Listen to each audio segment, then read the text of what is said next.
¿Qué tal? ¿Cómo están? Bienvenidos a Cobertura, este espacio para construir desde el periodismo independiente. Les saluda Judith Prada en Santa Cruz. En esta edición de Cobertura en la Mañana hablamos de un tema muy preocupante, no solo para los periodistas de Bolivia, sino para toda la sociedad.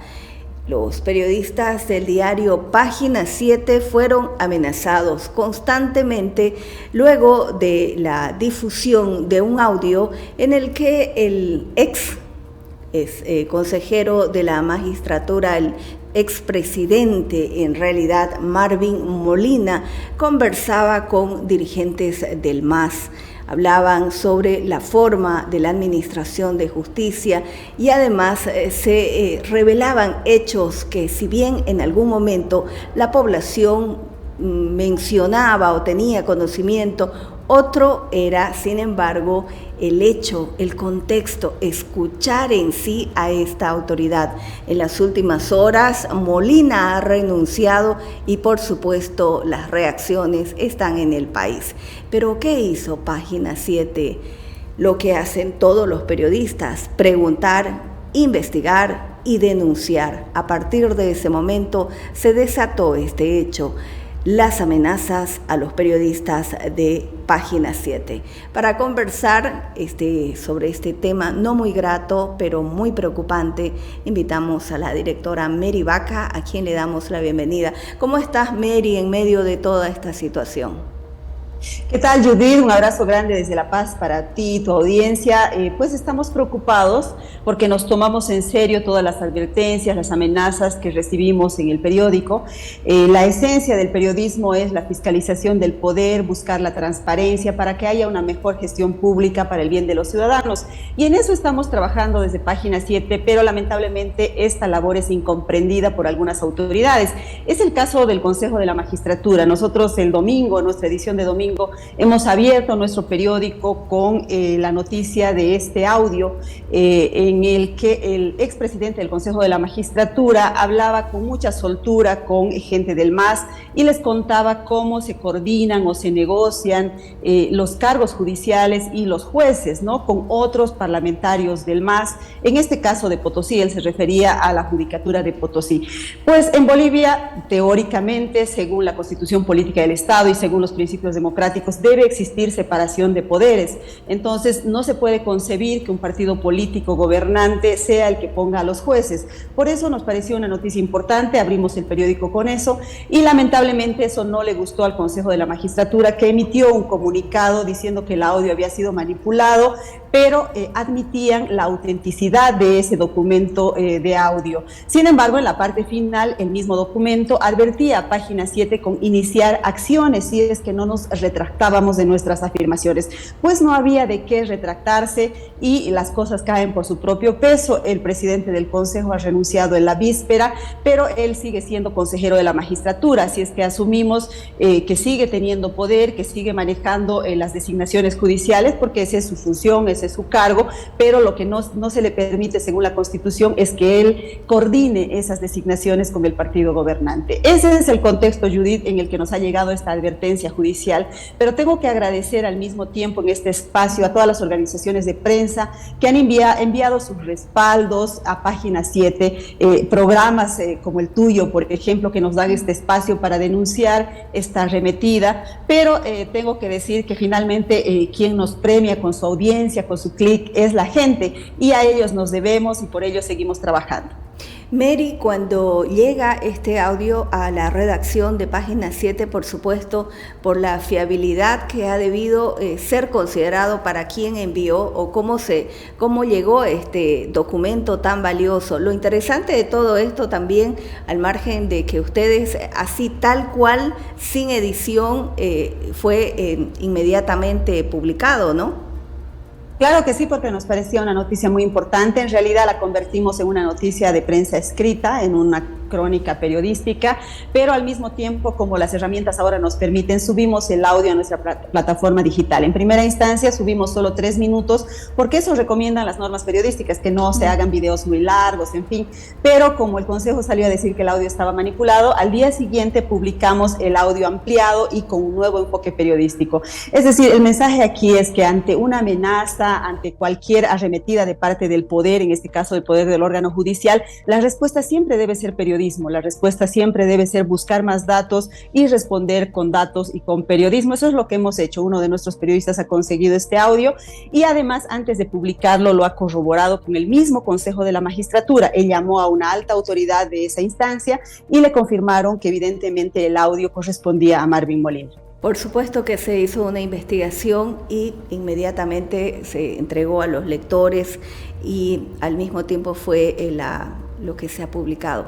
Pero Mary, en medio de todo esto, lo que preocupa definitivamente fueron las primeras horas, antes de intentar aclarar la situación, es la arremetida, la amenaza que existe contra ustedes, contra Página 7.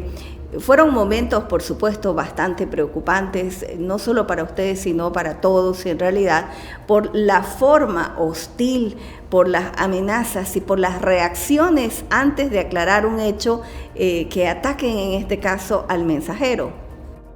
Claro que sí, yo creo que en este caso no solamente el Consejo de la Magistratura quería atacar al mensajero, que éramos nosotros, sino el mismo gobierno y el mismo movimiento al socialismo, porque habían apuntado directamente a un diputado al que acusaban de haber filtrado el audio. Nosotros obviamente no podemos decir quién nos ha pasado esta información porque tenemos el secreto de fuente, pero el mensaje era ese, ¿no? Tratar de atacar a los mensajeros, a los que han filtrado, y no así el fondo del asunto, que era el cuoteo del órgano judicial. Y en este contexto, Judy, mira qué coincidencia también, la anterior semana, concretamente hasta el viernes, digamos, hemos estado recibiendo amenazas a través de nuestra red social Facebook, ¿no? A través de nuestro inbox. Son unas amenazas muy violentas, virulentas en contra de los trabajadores de Página 7, de las mujeres de Página 7, porque afirman que nos van a violar, que nos van a matar. Estos mensajes están siendo enviados muy insistentemente a través de nuestro inbox y particularmente se enfocan en nuestro caricaturista Becor, que él es un artista y tiene bastante público, y obviamente estas amenazas están dirigidas a él y también a todos los trabajadores de Página 7. En este tema lo que hemos hecho nosotros es recurrir al Ministerio de Gobierno. Hemos enviado una carta denunciando el hecho para que quede constancia de que hay una amenaza concreta en contra de la integridad física de nuestros periodistas, y paralelamente esa carta que hemos enviado al Ministro de Gobierno también la hemos enviado en copia a todas las organizaciones de prensa y a la red de apoyo a los periodistas que se ha creado en la Fundación para el Periodismo, que es una nueva entidad que defiende a los periodistas y que, tengo que decir, nos ha dado una acogida muy interesante en el sentido que nos está dando asesoramiento de qué hacer con este tipo de denuncias. Ahora están viendo en el tema jurídico, por supuesto, cómo reaccionar, pero sin embargo, Mary, ustedes están haciendo un trabajo, es todo un equipo dentro de Página 7 y por supuesto que trabajar en circunstancias así para nadie es saludable. Hay en medio de todo esto una frágil democracia, se muestra de esa manera, tomando en cuenta que ni la prensa puede realizar su trabajo, en este caso ustedes concretamente. Claro, yo creo, Judith, que en el momento en que se empieza a presionar a los medios, se los hostiga, ya sea por redes sociales o públicamente, o se los amenaza con judicializar su labor, en ese momento la democracia está sufriendo, ¿no? Es decir, no tenemos una democracia saludable. Hay democracia en Bolivia, por supuesto, no podemos decir que no. También hay libertad de expresión, pero es una libertad de expresión restringida y es una democracia amenazada por este tipo de aspectos, digamos, en contra de la libertad de expresión, en contra de la disidencia, de la oposición, de los periodistas, ¿no? Pero yo creo que a diferencia del gobierno del expresidente Evo Morales, en el gobierno de Luis Arce las cosas son menos hostiles, son más de guante blanco. La estrategia se sigue aplicando tal cual en contra de los medios de comunicación, pero en esta ocasión no lo tenemos al presidente hostilizando a los periodistas en discursos públicos, es decir, las cosas se hacen a través de otros órganos, a través de intermediarios e incluso a través de los movimientos sociales o de la misma policía en las calles en contra de los periodistas, ¿no? Pero igual la situación es preocupante, pero al ser preocupante a nosotros no nos amilana, eso sí tengo que decirte, Judith, nosotros tenemos la fortaleza para seguir adelante porque consideramos que esta es nuestra misión, la ciudadanía necesita las voces independientes del periodismo y estamos aquí para ofrecer esa voz. Antes se decía hay que disciplinar a los periodistas. Ahora, si bien no se está escuchando en esa manera, pero cuando mencionas que el tratamiento es con guante blanco, también el contenido finalmente termina siendo así como está sucediendo ahora, ¿no?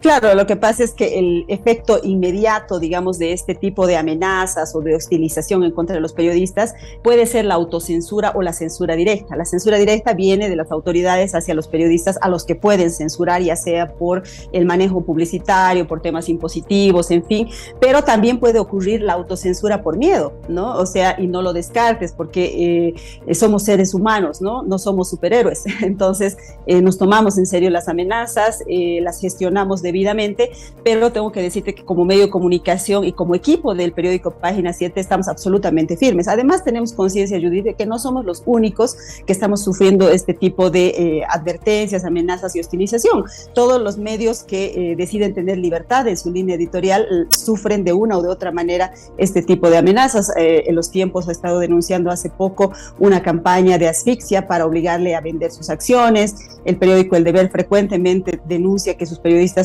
son golpeados, son insultados en las coberturas. Entonces no es un tema exclusivo de Página 7, lo que pasa que tal vez con Página 7 suele ser la arremetida mucho más fuerte y mucho más frecuente.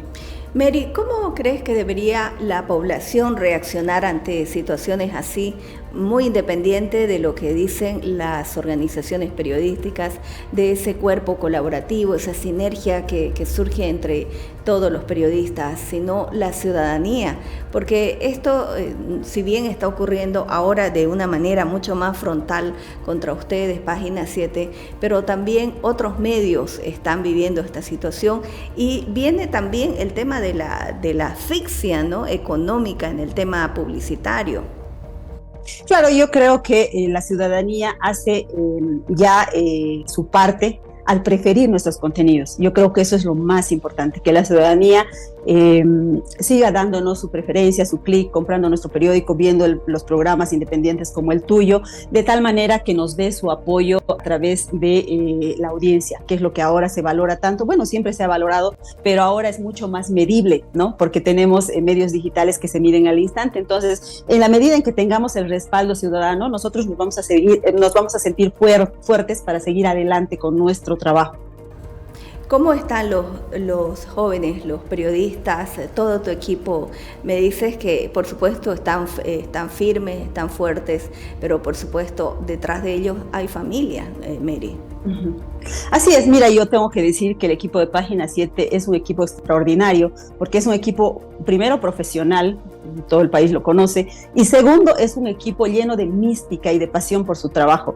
Entonces, tú más bien como directora o como editor, tienes que decirle, ten cuidado, no vayas hasta allá, solamente recurre a este lugar, pero hay un ímpetu, digamos, por la justicia, por buscar equidad en la sociedad, y yo creo que esos son los valores que guían al trabajo de Página 7. Evidentemente, las familias son a veces las que sufren por esta situación de incertidumbre en la que están sus familiares periodistas, pero tengo que decirte que también contamos con el apoyo de nuestras familias para hacer el trabajo que hacemos.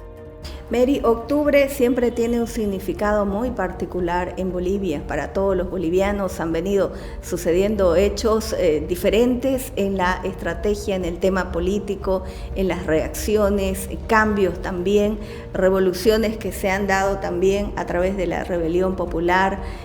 Muchos hechos que se pueden mencionar. Estamos en un momento en el que nos convoca a todos también reflexionar desde todos los escenarios ¿Cómo va nuestra democracia? Si bien todavía se puede decir que hay libertad, pero no en las condiciones en las que se tendría que generar el espacio, ¿no? ¿Cómo ves todo esto, Mary?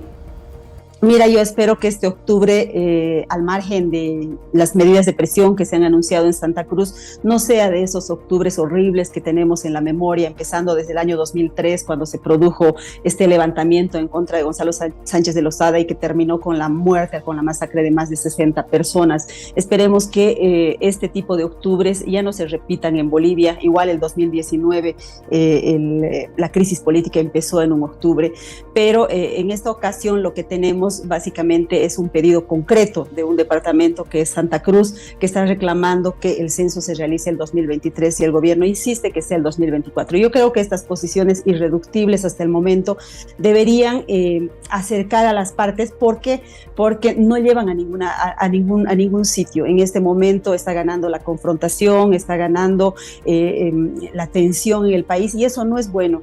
Yo creo que si bien hay muchos departamentos que han apoyado al gobierno para que el censo sea el 2024, el Ejecutivo tiene la obligación de dialogar con los líderes de Santa Cruz, porque hemos visto un cabildo ciudadano contundente. Y si tienes a tanta gente reunida en un espacio pidiendo una demanda concreta, yo creo que mínimamente merece que el gobierno le escuche.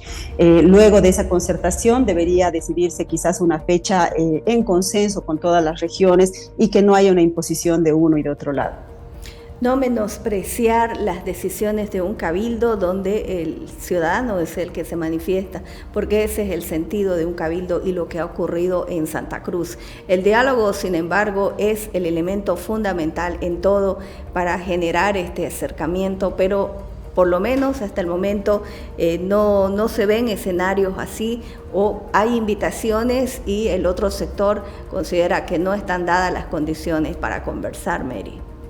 Claro, es probable que esta intransigencia, en realidad esta intransigencia es de ambos lados, ¿no? Entonces lo que se requiere es una intención de ambos lados de dialogar, porque mira, no soy quien ni ningún periodista creo que lo sea para decir en esta fecha debe ser el censo. No tenemos las condiciones técnicas, ni políticas, ni nada para apoyar determinada posición. Lo que proponemos, lo que queremos, digamos, como sociedad civil, en este caso te hablo como ciudadana boliviana, es que haya diálogo para disipar las tensiones y para que este no sea un octubre horrible del que tengamos que arrepentirnos después.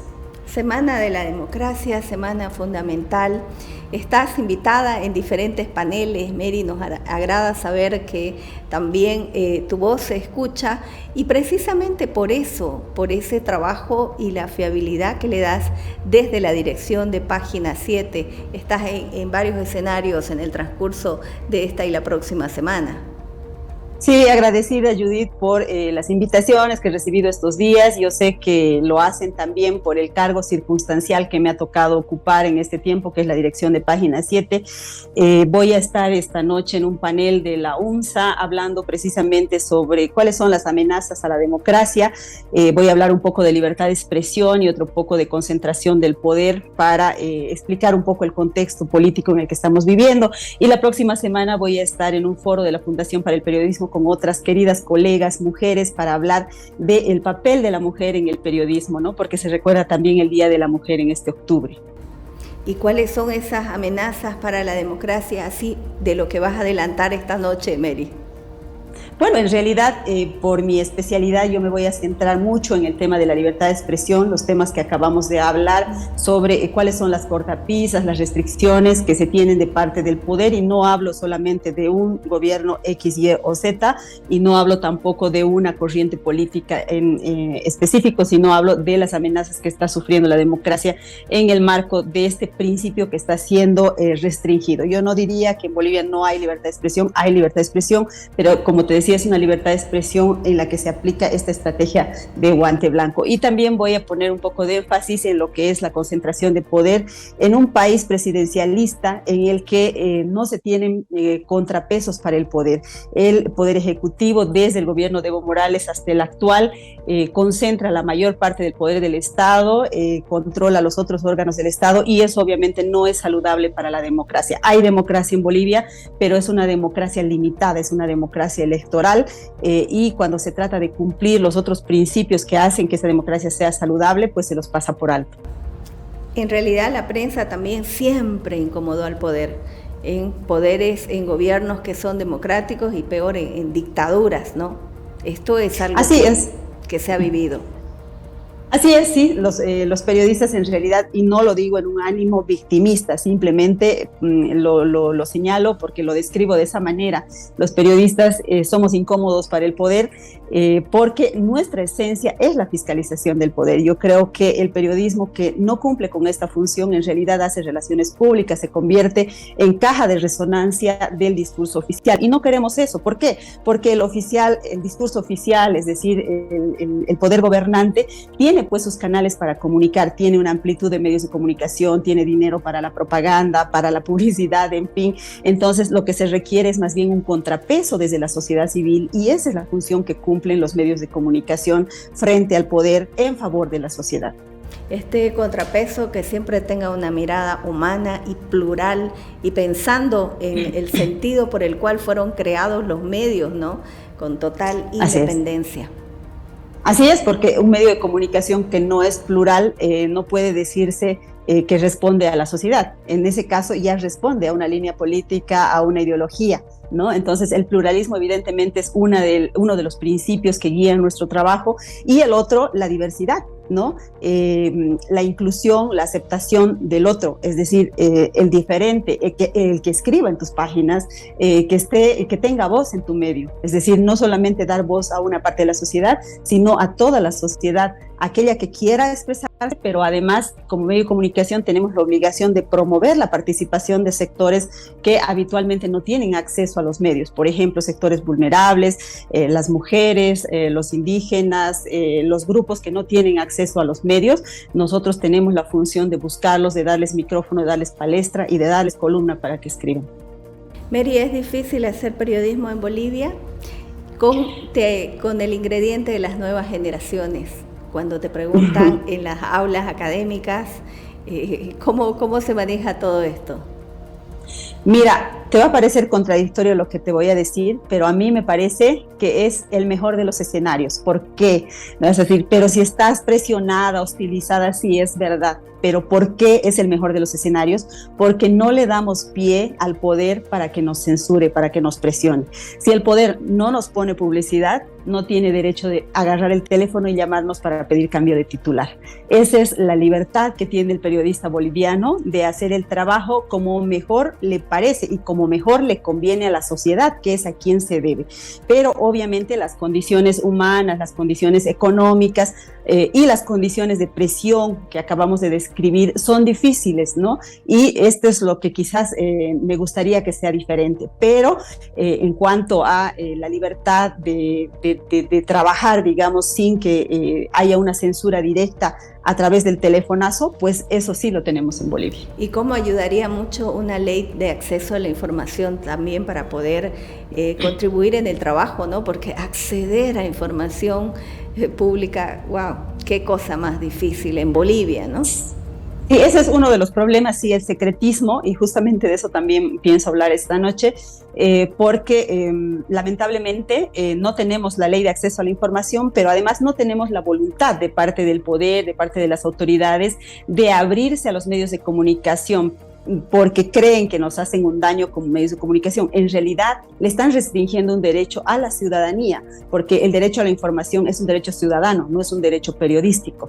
Entonces yo creo que eso le hace daño también a la democracia, porque el acceso es muy restringido. Fíjate que ahora, ¿cuáles son los únicos espacios o ventanitas que tenemos para conocer lo que sucede dentro del gobierno? Uno, el SICOES, que sigue funcionando. Dos, los PIEs, que son las peticiones de informe escrito que hacen hacen los diputados, que luego se llegan a los periodistas, y finalmente las pugnas internas del MAS. Si no fueran las pugnas internas del MAS, los medios no se estarían enterando, no ocurrirían un montón de filtraciones que están sucediendo dentro de los medios, empezando del informe de la CIDH sobre el caso terrorismo, pasando por el caso audio que involucra al Consejo de la Magistratura. Es decir, esta pugna de poder, aunque parezca paradójico, es beneficiosa para la democracia, porque significa que hay un contrapeso dentro del mismo partido gobernante, y eso beneficia también a que se conozcan más las cosas que suceden dentro del gobierno, que hasta este momento siguen siendo un secreto, siguen manejándose por debajo de la alfombra.